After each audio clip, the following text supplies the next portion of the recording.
Ladies and gentlemen, Virginia Callow Riker.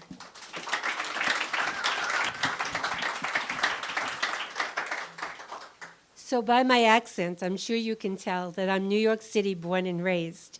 But for many years, many years, as a young wife and mother, I lived in the northwest suburbs of Illinois. I longed to come back to New York City, to my homeland. So in the year 2000, I had gone through a divorce. My youngest daughter graduated college, and she had taken up an apartment in Chicago, Illinois.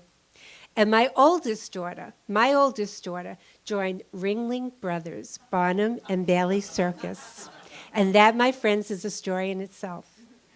I also had the opportunity to take a position through my employer, Zurich North America, at One Liberty Plaza, which is across the street from the World Trade Center. So on that morning of 9/11, that's where I was, on the 32nd floor of One Liberty Plaza. We heard a tremendous explosion come from the vicinity of the World Trade Center, and paper flew all over.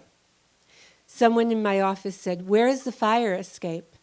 And I said, "I can help you, but give me a second, because I'm going to back up. On 9/9, it was my birthday, and I had just gotten my first new Coach bag, and there was no way I was leaving that building without that Coach bag. So I put that handbag over my shoulder, and I said, here we go. And down we all walked, 32 flights, to the lobby of One Liberty Plaza, where we were contained in that lobby until the second plane hit. And I heard the whooshing of that airplane, and I saw it fly overhead of my coworkers who snuck out for a cigarette. And I watched the people go into complete panic when we were told to evacuate that building. The people got stuck in the revolving doors, so I kind of stood back and I waited, and I watched a woman run through the fire exit, and I followed suit. And I got to the front of One Liberty, and I looked back, and I saw the black smoke billowing out of the World Trade Center. And I truly thought, that if those buildings came down, it was going to come down as a pencil, and I was right in the path of that building. So I walked to the seaport. I stayed at the seaport until the earth shook under my feet and the humongous dust ball came rolling at us. And someone yelled, "It's not safe here any longer. Walk north." And I did. And I went to Midtown, and I got to the Midtown Tunnel where the police were putting us in cars. And I got in a car with 3 strangers. And I asked them they took me through the Midtown Tunnel, and when I got to a point where I recognized, I asked them to let me off on Queens Boulevard in Long Island City, because I was determined to walk to my aunt's home in Maspeth, Queens. When I got out of the car, I was filled with dust and probably a very awkward look on my face, because someone said, "Is this the group from downtown?" And I shook my head, said yes, and I kept walking.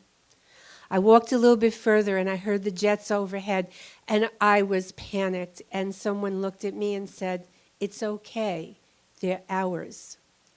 I walked, and I got safely home to my aunt's home in Maspeth, Queens. When I got there, I needed to report in to my employer to let them know I got home safely. And I found that we had lost 4 of our colleagues that perished in the World Trade Center. There were John Cohane, Peggy Ilario, Kathy Moran, and Lud Picaro. Now, there was life before 9/11, and there was life after 9/11. And the life after 9/11 consists of the American flag flying over large cities, small towns, farmland, and the American people were united. And New York City became a kinder and a gentler place to be. So now, when I think back, and I remember when people ask me, "Where are you from?" As if my accent isn't enough. "Where are you from?" I think I say to them boldly, proudly, and loudly, I'm a New Yorker. Thank you.